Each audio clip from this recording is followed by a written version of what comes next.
Welcome, fellow travelers. My name is Avoxia, and I'm joining Chibi and Vertek at the Golden Feather. Come on in, grab a seat, and let's share tales of adventure.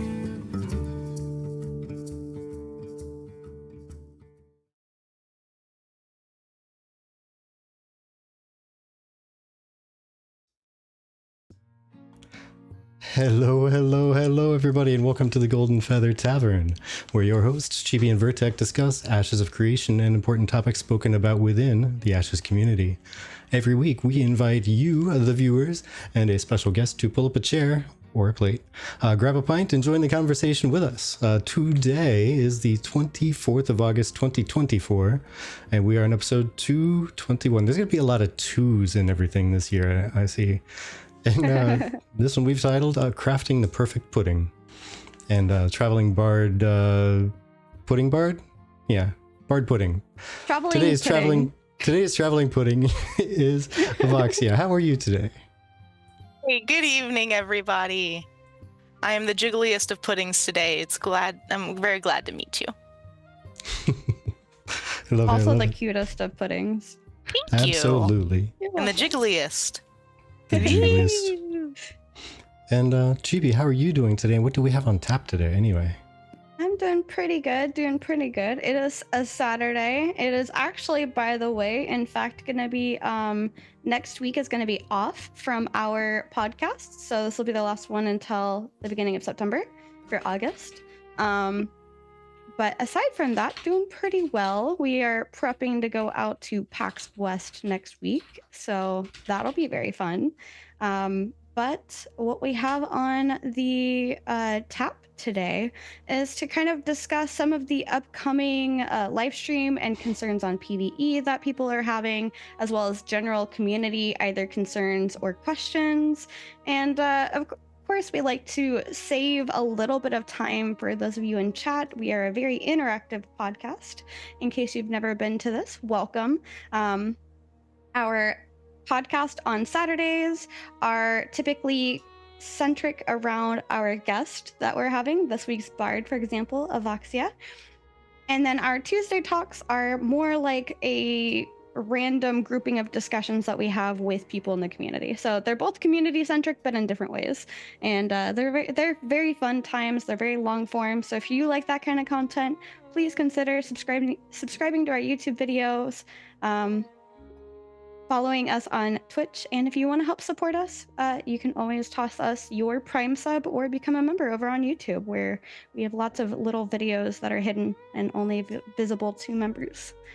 But the biggest way you can help us out is by engaging with Avoxia with us. So Avoxia, you are the biggest topic we have. Oh, man. You are the most important topic we have. Oh, boy. Tell us a little bit about you and how you came into Ashes of Creation. Oh, okay. Well, hopefully I don't make a fool of myself. I'm not usually a big public speaker, but I'll do my best. I learned about the project, I think way back in like 2017-ish. And it hooked me right away with the node system. I think, like a lot of us, we were very interested in the node system and how that's going to affect gameplay and just having endless content to unlock, basically. So the gameplay loop, I feel like, is the biggest draw for me. About me. Well, I'm hoping to play a summoner when Ashes comes out. I'm very big into summoning pets. Right now I play a lot of Final Fantasy XIV. I also play a summoner there, so it's just following the trend. Nice. And I'm looking forward to gathering and crafting with my guild. That's what we're the most excited for, is definitely the gathering and the crafting. Yeah, that's awesome. And tell us a little bit more about your guild. Like, how did you form it? How did you come up with your name? What is the name of your guild? Okay, well, the name of our guild, we are Starlight Foundry. We're a crafting and gathering guild. We're going to remain small, 50 members. That's our cap. We're coming up on our 5th birthday, so that's exciting. Yes. Yeah, it's not like we really sprung forth from anywhere in particular. We kind of had a commerce guild before that, but the leader wanted to go and shift towards mercenary work, And so the people that didn't want to go do that stayed with us, and I was voted in as the new leader. And so I've just been doing my best ever since. And we're a very chill community. We hang out together. We play games. I've got a Minecraft server going for everyone. So we're just here to have fun until Ashes comes out. And then when Ashes comes out, have fun even more. That's Heck awesome. yeah. I like it. That's going to be unavoidable, I think, but it's a great Yeah. goal to have because looking forward to just enjoying it. That's what games are for, right? Yeah. Absolutely. I'm definitely more on what you would consider the casual side because I'm excited to like learn things as I go into the world. So I'm not necessarily like keeping up with every single bit and crumb of lore, but I understand some people really enjoy that. But I want that I'm stepping into the world for the first time and discovering things experience. Mhm. Yeah, I like it. So given that there are, I believe, two zones or two server zone regions that you are able to join in, are you looking to be US based then? Yes, so we are doing NA. We are NA, and we're probably going to be either going for Central Time or Eastern Time because that's just what the majority of our members have. But of course, that is always, like Steven says, subject to change, depending on what happens. But that's our plan for right now. Can't say I've ever heard Steven say that before. It's a very unique saying. It would stand out. I'm not sure if that's accurate, but it's not insane. It's a moving train, as he said. Yes, exactly. But we do know we're starting off with central servers. I'm curious to see how many people are actually Eastern US, and if they open up, how many, if at all, they open up for Eastern US and Western US. But I know they want to start off with like central, so yeah, it makes the most sense. And I won't be hurt by it. I mean, some people are going to be very, very upset about the ping, but as long as I'm not horribly lagging, I'll play anywhere. I don't mind. Yeah.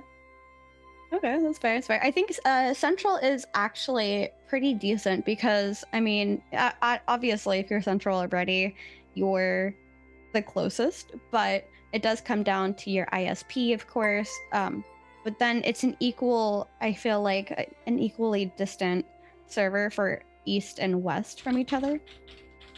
From the Central servers. So yeah, hopefully it'll be nice to everybody. Yeah, I hope everybody gets to have like a server in the time zone that they really feel like they need, for sure. Yeah. Gonna go live in Central NA for A2. Nice. Well, welcome in, Polly. Welcome. Please grab a drink. Real people time. Those of you with spoons, put them down. Put them down. Yes, she is cute. No, she is not edible. We need the guest to survive all the way through the show. At least that long. Nemesis says CST is such a blessing to have for the service. I agree. And there was a little bit of chat asking about, US and EU servers because some people are from like Italy, Yeah, there's not ever enough of those. Yeah, I'm sure eventually they're going to increase the range. Yeah, sorry, Zetric, sorry. I know she looks edible though. I know. Glumpy says it's especially important since the node wars and other events will happen based on time zone and servers so it can impact people's gameplay. That's my boy. Hi, Bradley. It's a good point. 300 was fantastic for ESO. Keyword.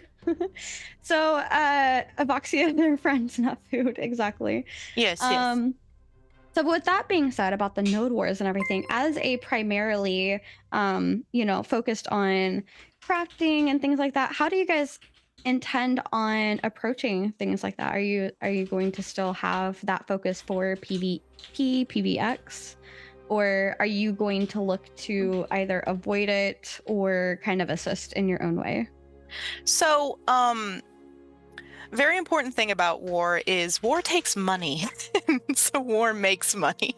Yeah. So I think that's also integral to the gameplay loop because crafting guilds are going to be very important when it comes to people who are preparing for big siege wars or like to just gank another guild, perhaps.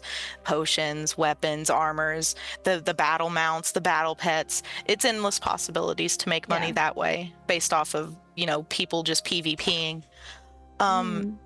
For us specifically, I want to remind everyone that it is a game, and games are meant to be having fun and not a second job. Now, if having it as a second job is fun for you, then that's fine too. No hate there. I'm going to be putting in so many hours myself. But any content that my members want to be a part of, I want them to take part in it. Right. Crafting and gathering is our primary focus, but it's not our only focus. So that's why PVX is in our advertisement, because I want people to experience all of the content that Ashes has. And so, for the things that we might need help with, that's when we look to our friends, and hopefully our friends have some time on their hands to help us out. And then we help them out in return. It's all a big give and take system. Yeah, I like that. Because as Dresh points out, as a crafting guild, you're going to need those PvE boss drops as well. And I do like that Starlight Foundry is a competitive PVX and small guild. And I'm curious to see, because you're seeing all these like small to medium guilds, and people see competitive and they expect that you're trying to be like the top of the top for everything, when it might be competitive in a different manner. And I'm just really excited to like see how the different types of competitive guilds are out there, because I imagine as a crafting and processing specific type of guild, you're going to try to be like one of the first for masteries and things like that. But that's also going to probably need you to be able to encounter with like world bosses, which is actually something we're going to talk about later on in this episode, is about the upcoming showcase and the world boss around that. But Vertec, do you have any other questions before I keep asking her 1,000,001? Hey, if you have 1,000,001, by all means, keep digging in. But let's see. So, I do have one though. I'll toss out here real quick. So, as a crafting guild, have you folks found any value in trying to discuss specific biomes you're trying to live in, based on, ooh, that's a good one, say, crafting professions that you're trying to pick up, or is it kind of like you'll end up where you end up and figure it out because being a group and whatnot, you just kind of want to wander and find a happy place when the game launches? Well, it's a combination of things, right? So when you look at the map, it's like, well, where do I want to set up? You got to think of where other people are going to want to go. For us personally, we're actually teaming up with another guild, and we're probably going to set up near them. Okay. Because they're going to be the ones who are, like you said, helping us obtain those boss drops and those PvE elements that we might, because we're focused on crafting and gathering so much, that we might miss out on early game. And so it's going to be a lot of just working together and finding out where we fit in, because when the game launches, it's going to be complete and utter chaos. We embrace the chaos, and we will just find our place among it. Awesome. Chaos will happen, may as well go with it. When it comes to being like competitive, like you said, necessarily we're not trying to get world first and everything. I mean, if we do, it would be nice, but it's more in the end goal of everything. I want us to be the best crafting guild that we can be. So when you get some armor or a weapon or a mount from us, it's of good quality and the best you can get. That's what it means to be like competitive and number one, to me at least. Yeah. Sorry. We have D's and Nuts jokes happening in chat right now. Oh my god. And Arcanus Prime, thank you. I do not contain nuts, just so you know. I do not. Okay. Allergen free? Totally? Or just no nut allergies? Just exuding positivity. That's the side effect. There we go. And thank you, by the way, Lulu, for interfacing with our resident and infrequent visitor, Guild Umbra. Just so you know, half the things he says are absolute troll statements, so feel free to engage with the trollage. Yep. I had a follow-up question on that. How do you intend to pick out who you're going to potentially alliance with as a guild? It's a very slow process.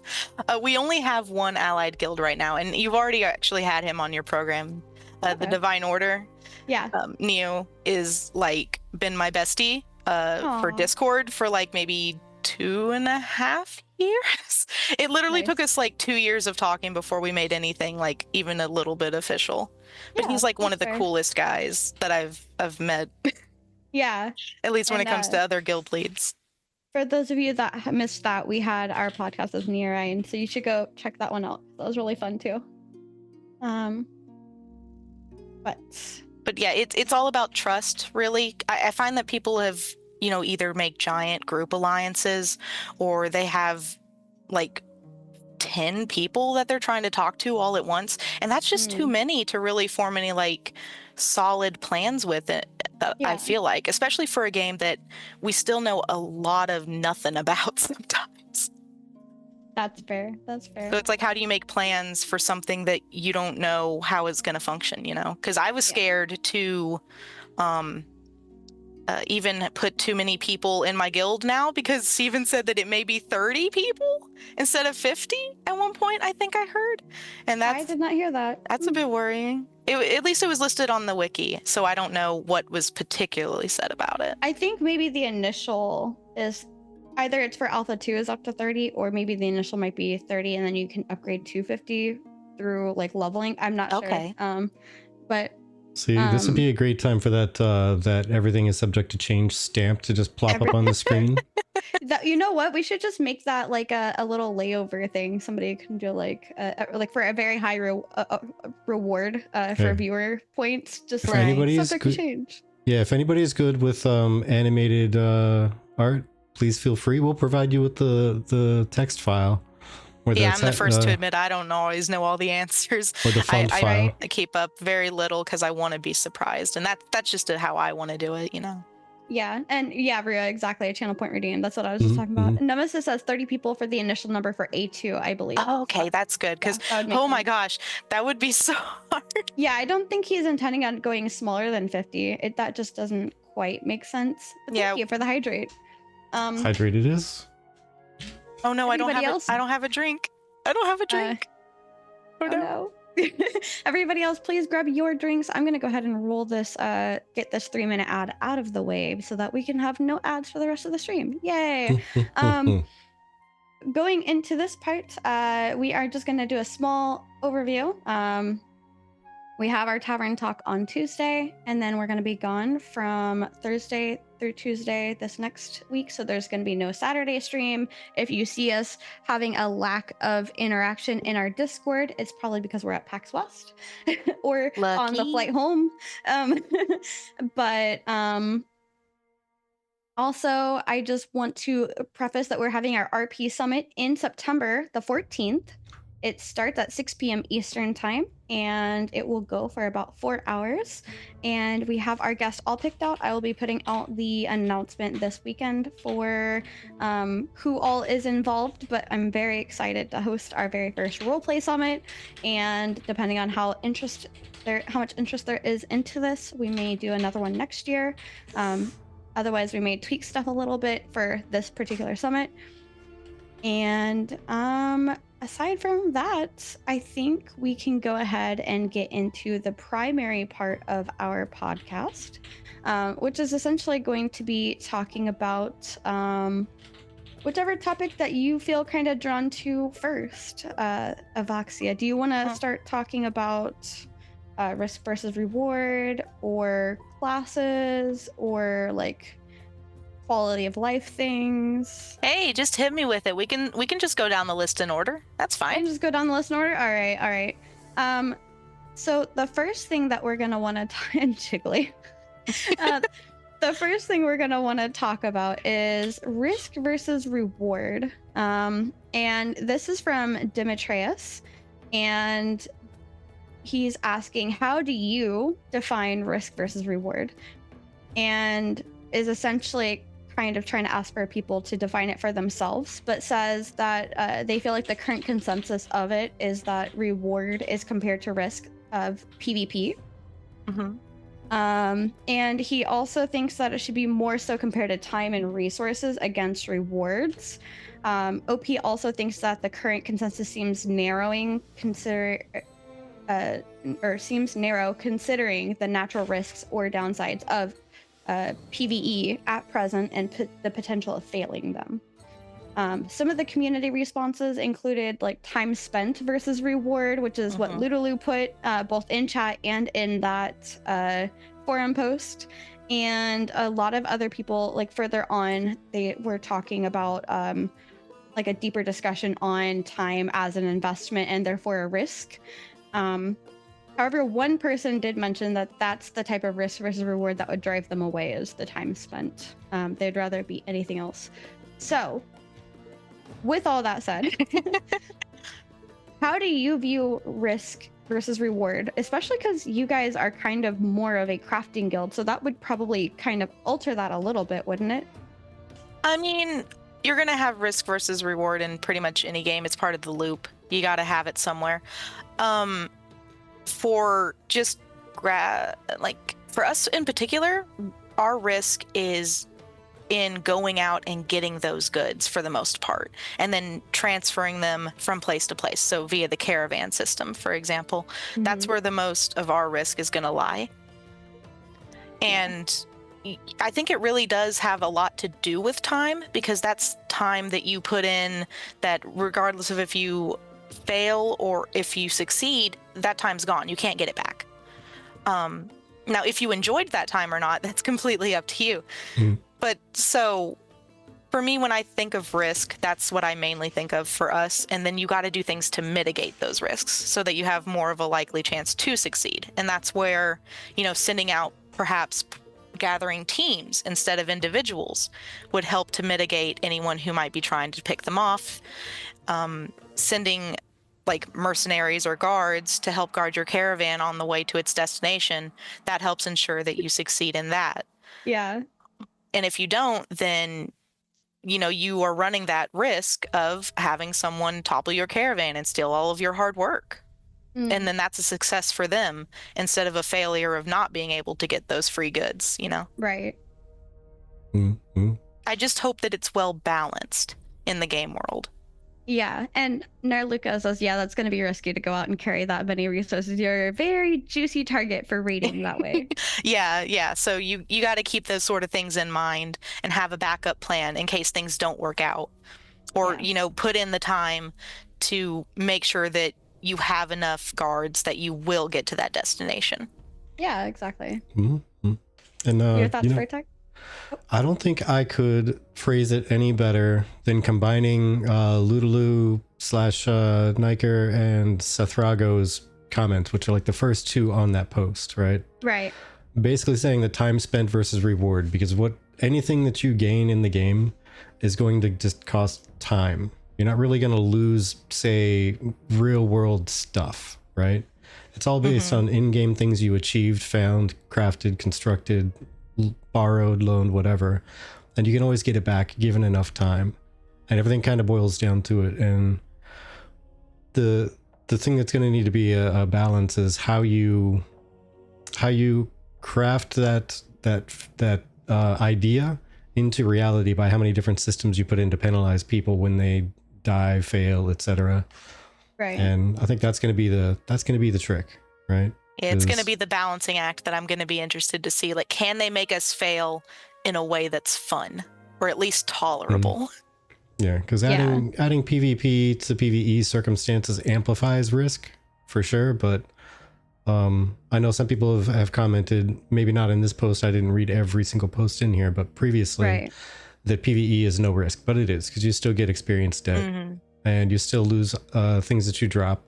And if it was to a raid boss, you're probably not going to get your stuff back, because are you really going to make another run into the boss room to try to grab your stuff and think you're going to still beat the boss by picking up piles of your dropped items? Probably not.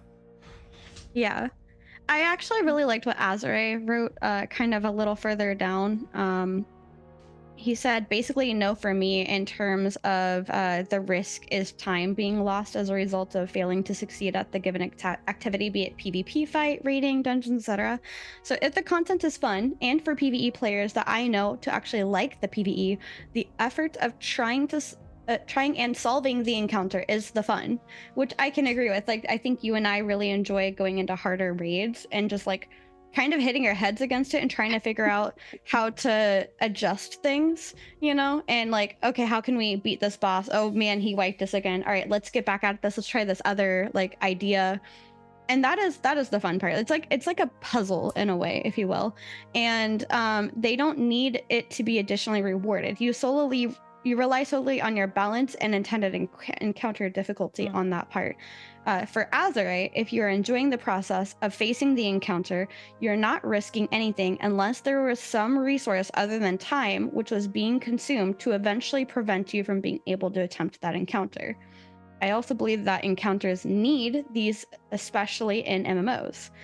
They can take many forms, but overall, even if you want your players to have fun, if the encounters offer a reward, then the players should be at risk of running out of something they use to do it, thereby risking their ability to continue experiencing the fun of that activity or encounter. And for those, I think, have been like lockout times, right? Or like rage mechanics to the point where like if you don't get to this thing in a certain amount of time, the boss rages at everybody and you die. I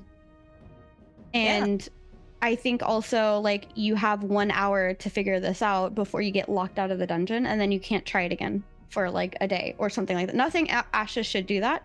These are just examples that come to mind of a way to like run out of something to do it. If that's your fun, this is how we're preventing you. This is the risk. The risk you're taking is that you might get locked out of being able to do that because you weren't able to get it done within a set amount of time to get the reward, for example.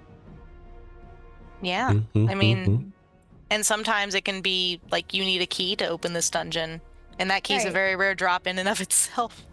Yeah. Narluka says, I think one thing you might take into consideration as well is that if you fail a raid and a different guild completes it, you might not be able to do that raid at all. And that's a good point. With Ashes of Creation specifically, especially these open world dungeons and raids, you put in all this time and effort, this other guild comes up, they happen to be a little bit more geared or a little bit more man-powered and ready to go, and they just wipe it, and congratulations, you're locked out until whenever it spawns again. Yeah, I mean, that's something that I've been saying for a while, is that mathematically speaking, like looking at it scientifically, let's say, there's a real possibility that no matter how much time you put into a game, you might never see certain raid bosses existing in front of your face. You may never even see any raid boss exist in front of your face.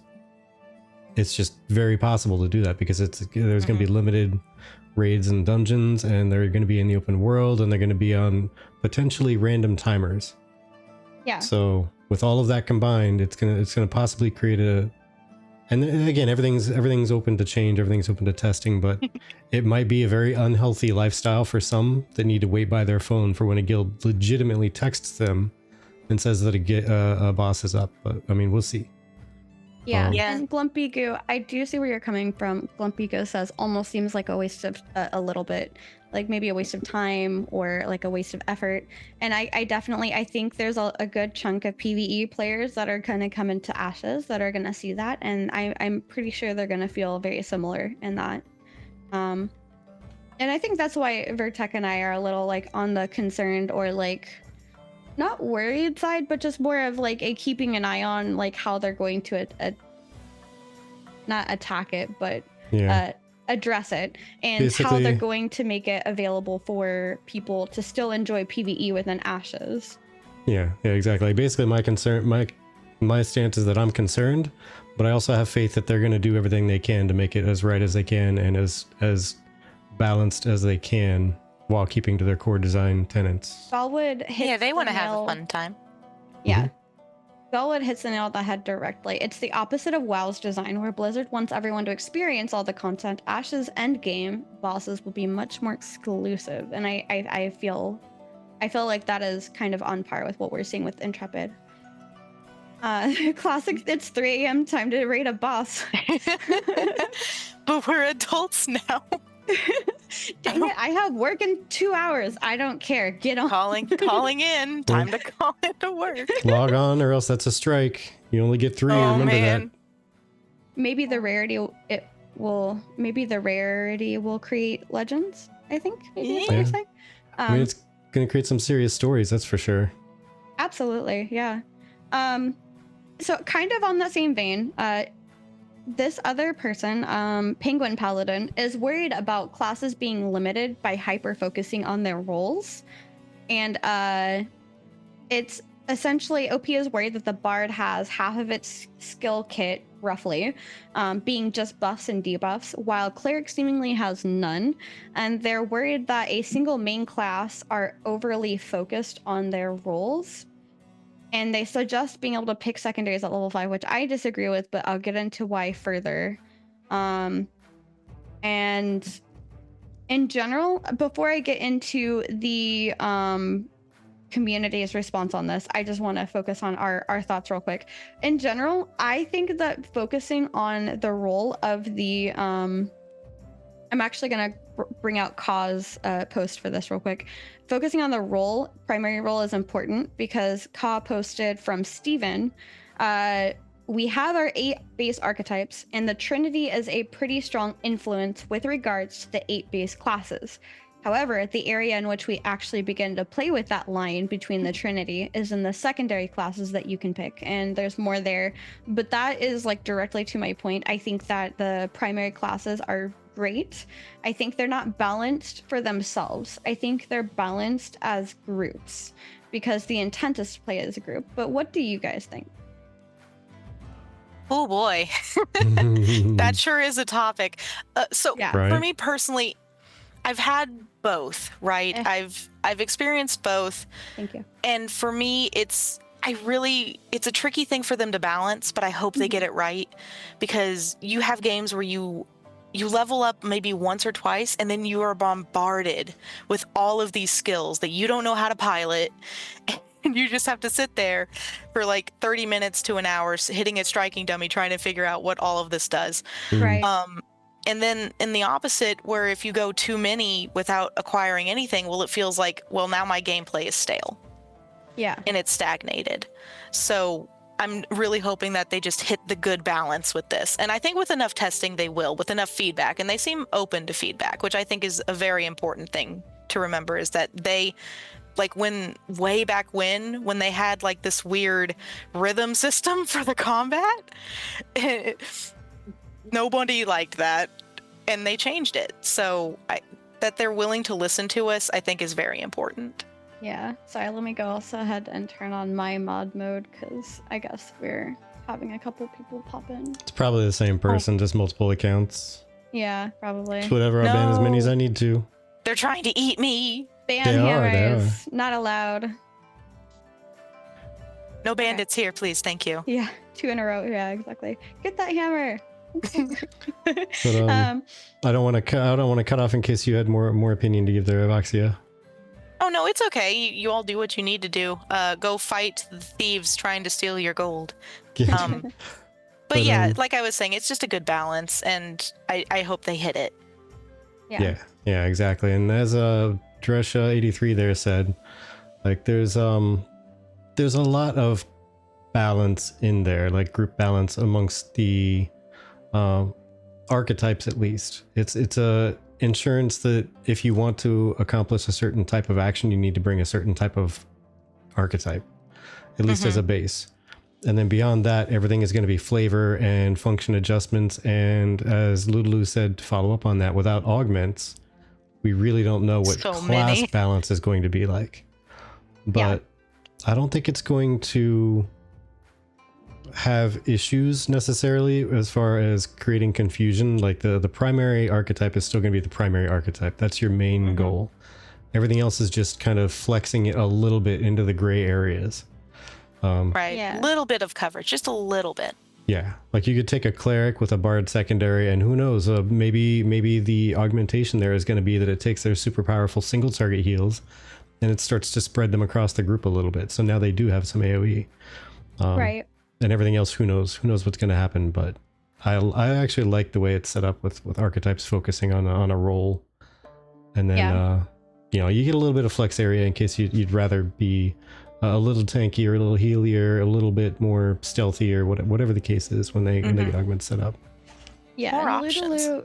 made a couple of great points in his post. Overall, he explained the need for understanding the base class before complicating it further with the secondary, as well as pointing out that we've yet to even learn how the secondaries will affect our primary classes.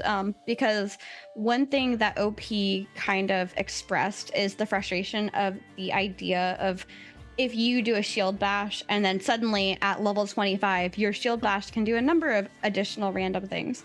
But to that point, I would like to Ludolu's point, I would say that's already a problem if that's a problem for you, because at some point in between level 1 and level 15, because during the Node Wars test, we were all level 15, I was not only able to add bless weapon, but I was able to augment bless weapon on the skill tree. Not with the secondary archetype or anything, just a skill augment on the skill tree. So maybe bless weapon may give you a burn while somebody is attacking you with their weapon if their weapon's blessed, or maybe it may not. That's up to the cleric that chose to spec into that or not.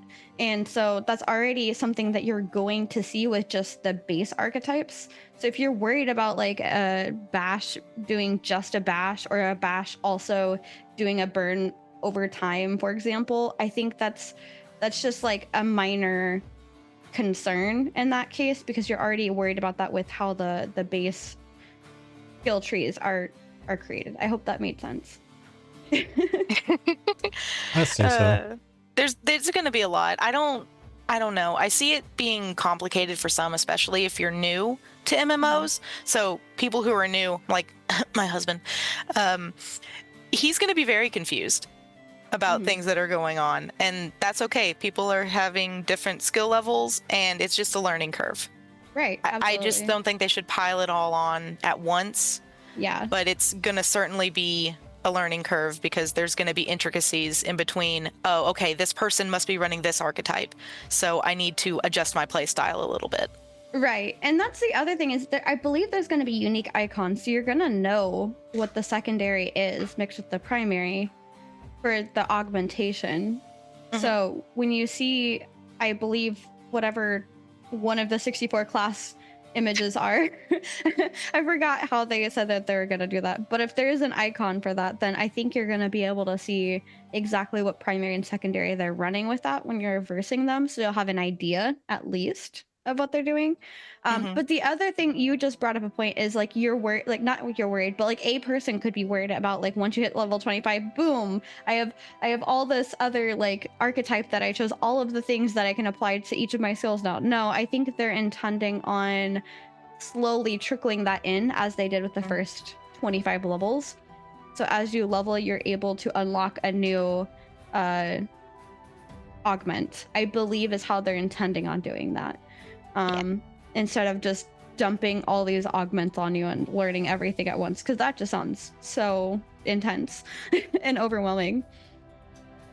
Imagine years from now having memorized all those icons. I mean, yeah. Oof. Right?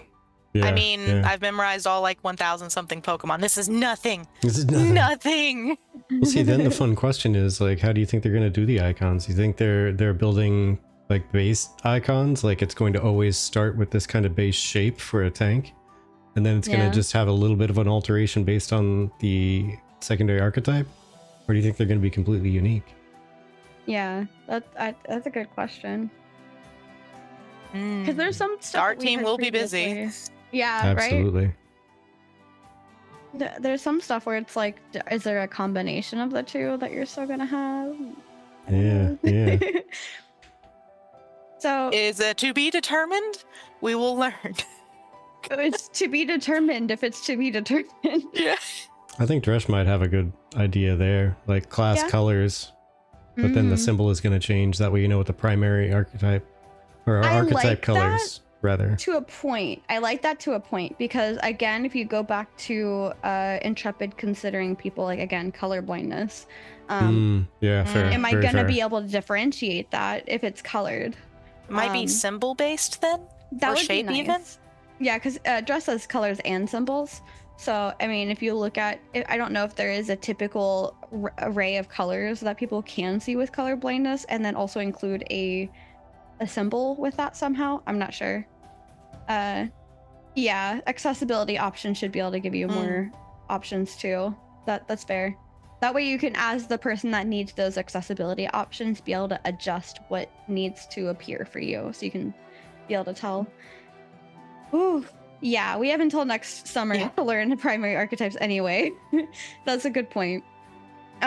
So moving on to the general community concerns, or just conversations. This first one, so one thing I've noticed about the community, because I had to filter through a bunch of it, a lot of them were worries about like Alpha 2 keys and do I have access so much to it yet?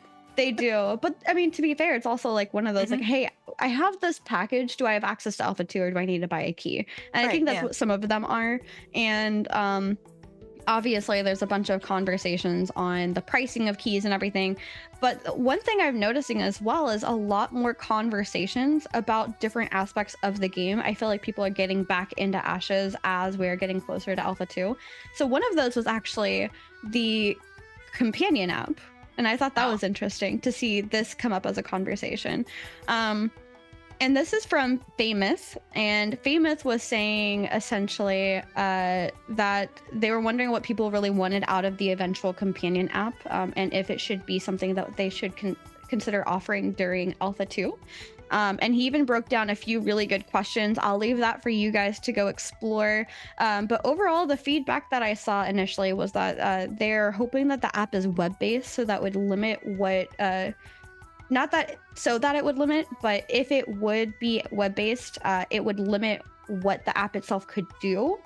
But on the flip side, it would really increase the capability of having a wider range of people being able to use it. Because if you think about it, Discord is an example of a web app, right? You can have an app, or you can open it on your computer, or you can open it on like Chrome. So I think that is, yeah, right? Forgot the app was a thing. But I think that was like a really good piece of feedback, is not make it just a mobile app, but make it a web app so people can be able to access it from a variety of places. But what are your thoughts? As someone who I've played 2 MMOs majorly, which was the first one was Perfect World International. I played that for 10 years. It never had any sort of a thing like that. It barely even had a wiki, to be honest. At least at the time. And then with Final Fantasy XIV, it does have a companion app. And I'm going to be 100% honest here, I don't use it. It's not that handy, but depending on what Ashes does with theirs, I can see it being a boon to some, but I do also agree. I hope it's web-based. I know that would limit some functionality, but when it's something that's as important as a companion app for your game, you need to have as many people be able to access it as possible. Yeah. So being able to, like, see your character, your gear, your friends list, see who's online, even if you're not being able to be at your computer at the moment, like maybe even quick chat with them. Yeah, all that stuff for organizational purposes is very important. I think it could be good, but then you have a whole other demographic of people that just don't even want to deal with something extra. And I understand that perspective as well. Now Lucas says, Pudding plays Final Fantasy XIV. That's my current MMO. Yeah, I play a summoner. Puddings are people too. Yeah. This Pudding specifically is a cat girl. Nice. But yeah, I'm not sure how many people realize that some desktop apps are basically just skins of a web app. Like that's all it really is there for, is to add some functionality. Like for instance, Outlook, Microsoft Outlook, right?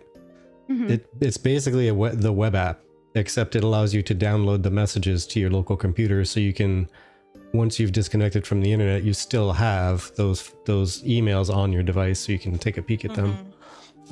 It'll still function. It just needs to update and download the information.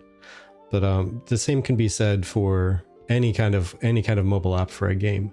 They can build any kind of functionality they want on the back end and just have an API that'll connect into it. I mean, we're talking about a company that restructured Unreal Engine 5 in so many different ways. Some of the tech stuff they've done is just so over my head. It's crazy. It blows my mind, honestly. Yeah, they could absolutely make a web app have full functionality minus, potentially some security issues or just what a web app is unable to do, like Outlook downloading emails to your desktop. Maybe that kind of functionality would be reserved for an actual application. Just kidding, guys. Ashes of Creation's a mobile game. Yeah, right. Oh my gosh. But, you know, if they make both, then they make both. And it'll just be a, hey, if you want to do these specific things, you got to have a desktop app because it's the only one that's going to store information on your device. Glumpy Goo says, I personally don't like having to rely on tools outside of the game itself, so I hope that's not like a super important and fundamental thing. If you're not using it, you're losing to people by doing so. And I don't think so. I think it's intended for you to be connected with people in the game rather than needing to use it. Like, it's, to me, I don't think it's like Final Fantasy companion app, or maybe it might be, where you can send people that are like holding your stuff out on missions and things like that. I think you can do that in the Final Fantasy companion app, but it's not going to be a necessary thing for you to use in order to necessarily be able to do in-game stuff. It's not like an additional, like, you also need this so that you can play the game. It's more of, if you're away from the computer, your guild leader can still contact you. You can still see if the raid is still on tonight, or if there's any events happening on the calendar, etc. And I think where was it? Oh man, I mean, we do have Discord for that as well. We do have Discord for that as well. And I think they're just trying to make it so that a lot of the game's features are available within this app. But Mr. Noobtastic says being able to quick chat, get notifications, check your inventory, maybe marketplace tracker kind of thing. And then AV says, will this be hackable for people to data mine? And I don't know. I don't know that answer, to be honest. That is a spooky idea. It's going to be tricky. I mean, people are going to data mine regardless. They data mined the map that they put out, didn't they? Well, it depends on how everything's done. You could literally have a client download all the data, and it could be, say, encrypted until the day that it's ready to actually be released. And all it's going to take is a 20-minute patch to decrypt everything and put it on your computer as live content. Yeah. But the only trick of that is anything that people can reach at their own time is going to be really tough to time gate with encryption and such. Yeah. I agree. I'm gonna grab this. Hello, you shadow. Yeah, where are you grabbing that? Yeah, the idea though with the web app, and what it contains, I would kind of also hope it's just basically a Discord that is reachable from within the game. That way guild masters and guild officers can plan stuff from within the game, and they don't need an external application. But by the same token, it should basically be exchangeable with just using Discord to communicate. It anonymizes people to their username instead of getting personal details like cell phones to text people and such like that.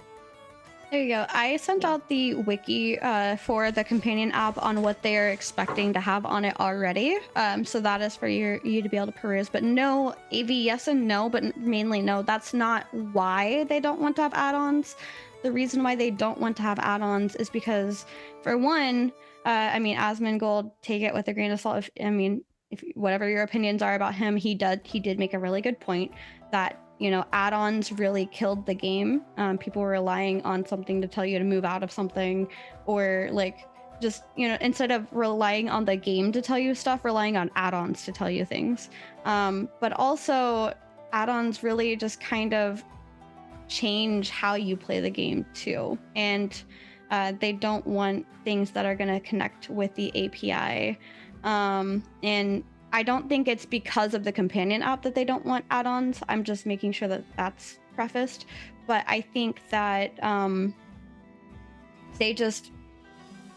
they want you, like, whatever add-ons you think you would want, they want to build it themselves and build it into the game if they think it would make sense for the game. Yeah, exactly. And like add-ons killed my interest in WoW. I felt it was stupid that I had to get them to be able to raid. Exactly. Case in point. Right. We were talking about contacting people out of the game with the companion app Sasquatch. And yeah, a lot of us, we feel like the apps, the add-ons kind of really ruin. They do definitely cause conflicts in programming and also with people, especially. Because like if I'm not using a certain add-on and you are, and you're expecting me to have that add-on and I don't want that add-on, like that's just, Eh. Yeah. Let's play the game as it's intended. There's also, No. I mean, with You're all that good, conversation, there's also discussion to be had about how, I don't want to use the words moral or ethical, but how responsible it is for a game developer to add an app to a game that allows you to take so many actions in a game where you almost chain people to that app. Like if they want to be serious and competitive, they have to have their app in their hand at all times. Like, hey, there's this notification. Let me do this. Let me do that. All right, let me communicate with the guild. Let me communicate with the node. Let me do this. And it's going to almost create something unhealthy, I believe, if it's not done carefully. Yeah, I think for like some just point. quick checks. For quick checks, an app is just fine. Like, for instance, I want to go into animal husbandry. That's going to be my thing. So if animal breeding takes time, maybe if on the companion app it tells me, hey, your breeding cycle is done, that's cool. Yeah. That's neat to have. Yeah. But outside of functionality just like that, it might be too much. And honestly, like some of the things that they're looking to have, it says the companion app, mobile app, or web interface allows players who are not logged into the game to have authority over certain services. Some of them they've listed are crop rotations, player stalls, mayoral duties, paying taxes, fishing, potentially. Parlor games, you can play parlor games in the tavern from your phone, by the way, apparently. World event notifications, notices and ship, player housing notifications, and guild leadership tools such as calendar notifications is a possible feature. So there's a lot that's built into this, and I think they're just trying to have like something to allow you to feel like you're connected to the game even if you're away, you know. Time to gamble. Oh no. We do not promote gambling here. Time for Gamba. Not gambling with real life monies. Not with real life money. No. Only French fries. Only French fries. Yes. French fries and pudding toppings. And pudding toppings? Okay. I thought you were just going to stop at pudding. I was like, no. Blackjack. Bold choice. No. Yeah, blackjack penny games with my grandparents was always fun, and I never lost more than $1. I played poker with Hershey Kisses. With my grandparents. So that's cute. That's a closer look. Yeah. There's a lot on the wiki, honestly. There's a lot to cover for that. There's too much stuff. There is too much stuff. The people who do the wiki, I salute you. I could never. Lex. Yes. I could never. Lex and crew for keeping the wiki going. We appreciate you guys so much. And since we are talking, oh my gosh, no Golden Feather drink gotcha night. Well, actually, that kind of actually sounds fun. That reminds me of a video I saw where like the DM for her D&D group had this array of drinks, and some of them were good and some of them were bad. And depending on the drink that you drank, she wouldn't tell you what it was until after you drank it. Oh no. So you'd have to drink your physical drink, and then she'd tell you what your character just drank and how that affected you. Oh, that's nice. Yeah. It's fantastic and terrible. That sounds like a gotcha drinking game. It does. I just realized there's a talking sweet roll. Yes, we have a talking pudding tonight. Hello. Named Avoxia. But so bringing that to point, there is currently a poll on Reddit. And a real quick side note with Reddit, I think it's really amusing to me. I'm not making fun of Reddit. I just find it amusing, just the culture, where there's a lot of people asking questions on the Reddit, and people are like, "Don't ask your questions here. This is not the right place. Go to the forums." And they're literally telling people to go to the forums to go ask their questions. But in this one, OP is asking, there are locations in the game that are considering having proximity chat with its largest testing phase on the horizon. What is your opinion? Do you like it or do you not like it?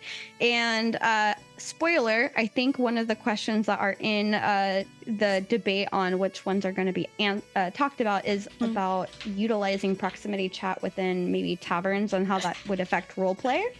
So that might be coming up, but the general consensus is neutral to negative at the idea of just taverns having proximity chat, and the overall most common response was hoping for the ability to disable it altogether. Yeah, this might be a hot take for some people. In MMOs, I'm just a big no on proximity chat. I don't need people calling me all kinds of names. I know I suck at the game. Don't rub it in. I know. Oh, that, and you'll just have mean people who just stay behind trees and spook random travelers. Sorry, I'm talking to myself. Go ahead. No, you're fine. You're fine. I can understand why it could be helpful in certain situations. I do. But overall, I don't feel like it's the best thing for an MMO. Yeah. At least not one of this size and capacity, because you're going to have, like, even though it says like 13 plus or something, you're going to have little kids on the internet. They don't need to hear that. That's just my opinion. Trying to figure out why the role's not working right now. Chat's making fun of me because I'm trying to figure out the command is to roll the dice, and it's just not working at all. It's not working. Just pick a number between 1 and 100. That's easy. See, creepy janitor got it. Why didn't it work for me?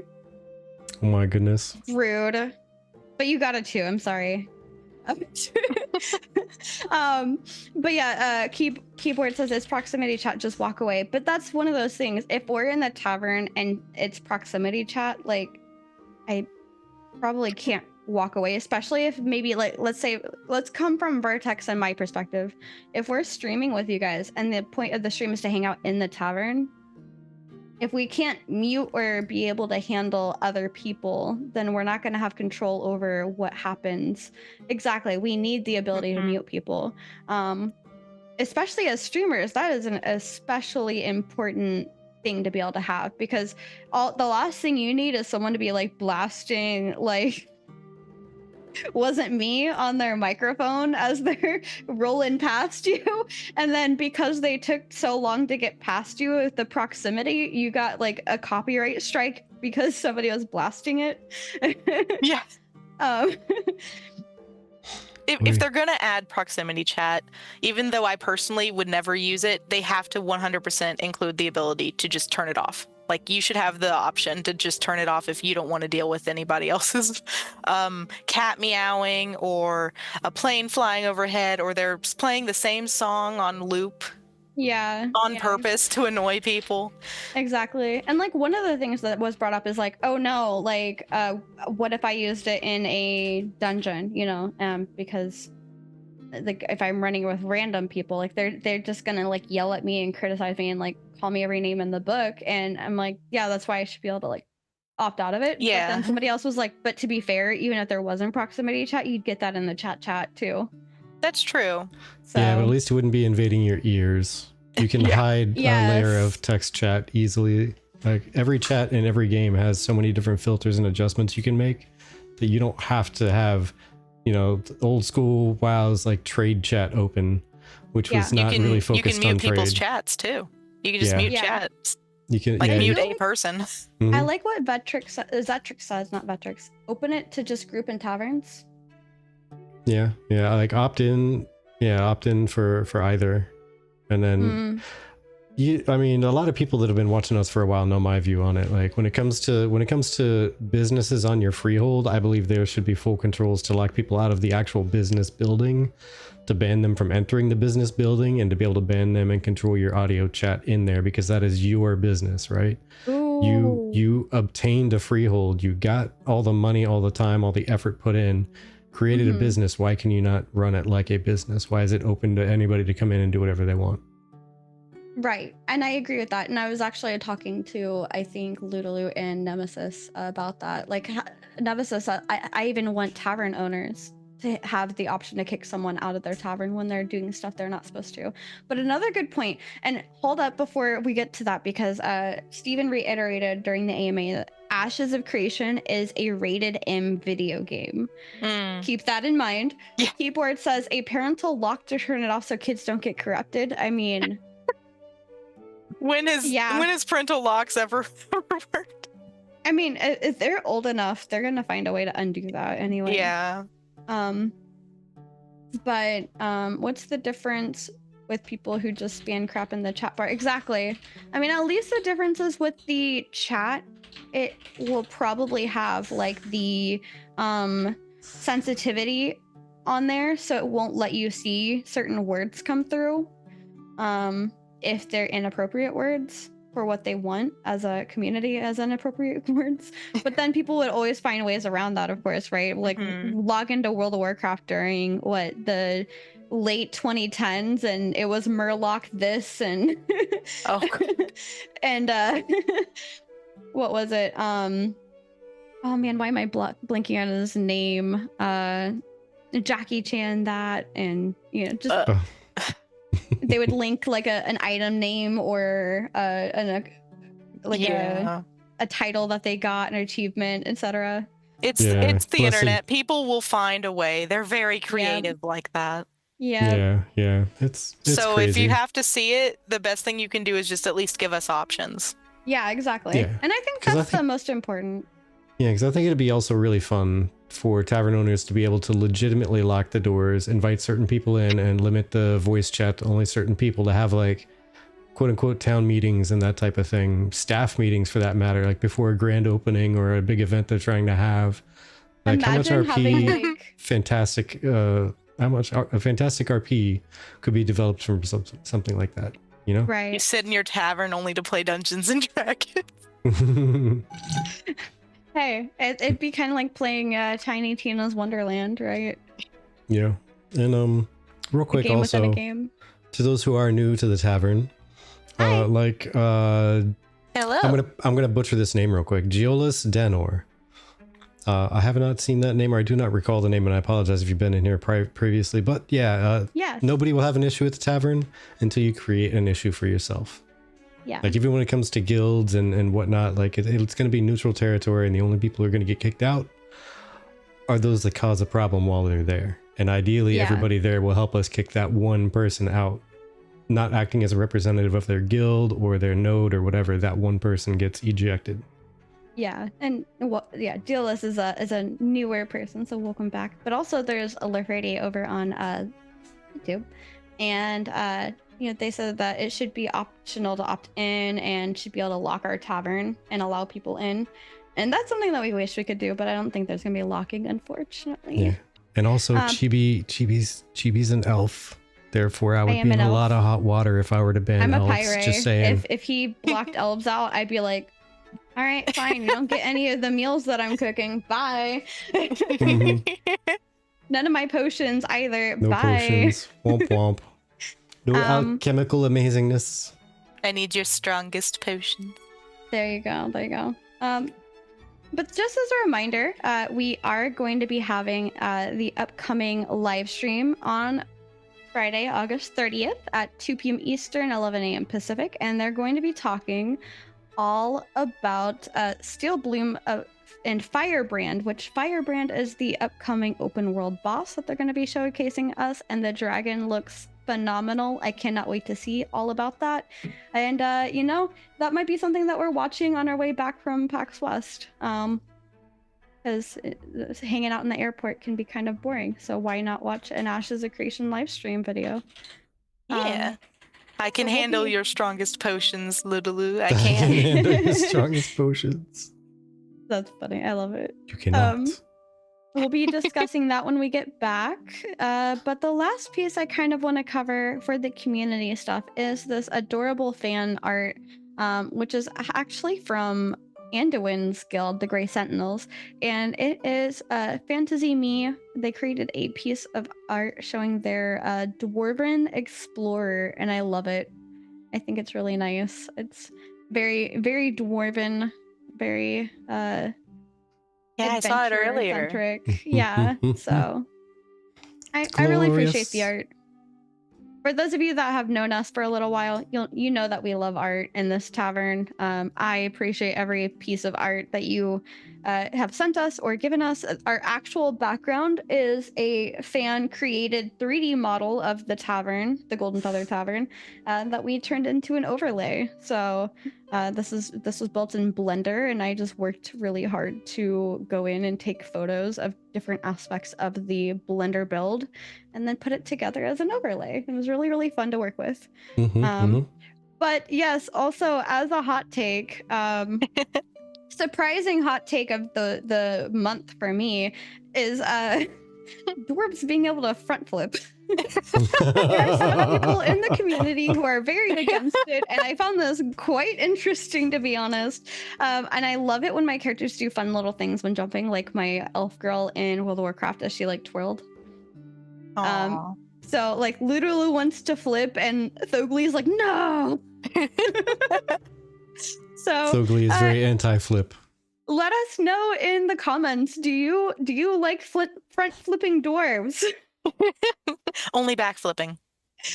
Thogli. So if Dunir dwarves do not flip, they just stomp. Don't you think they'd be able to get more energy into those stomps if they did a flip forward first? Bring those feet just swinging around? Yeah? Build momentum. Your legs aren't long enough to build it on their own. Dwarves. Great idea. Des says, I wish anyone could do it and have a toggle. Oh, that'd be cool. Not default. Yeah. I think dwarf flipping is cool. We might have a racial hatred for each other, but it's based on difference and not what makes us equal, and everyone should be able to flip. That's a take. That's a take for sure. I expect tremendous amounts of dwarven RP guilds. I'm not entirely sure why, but they may be humorous and numerous. Yeah, we know at least Dunehold is one, and then the Coin is more of a cleric-y guild. We have some very interesting guilds that for roleplay and non-roleplay alike that are coming out that have very specific purposes, and I find them interesting. I like it because it shows you it takes a community to run a game of different types, you know, and I just really love that about Ashes. So as we do our wrap up here, Avoxia, is there anything that you intend to plug? Anything that you're looking for? Do you want to let people know that you are looking for people? We are always looking for people. If you like crafting or you like gathering, you know, we might be your guild. We're more small oriented. I want people to be people and not numbers in my place. I want to know what you like. I want to know what you don't like. And I want us to all get along and play some games together and just have a good time. So if you're interested in a small knit crafting guild, feel free to check out our socials. We've got a Discord and we've got a forum post. So feel free to check them out. Mm-hmm. Love it. Fantastic. And again, I would like to kind of shameless plug. We have a roleplay summit coming up soon. So if you're into roleplay and you would like to hear a conversation on roleplay within Ashes of Creation or surrounding Ashes of Creation, I think you should come on in and listen into the conversation and give us your thoughts, as always.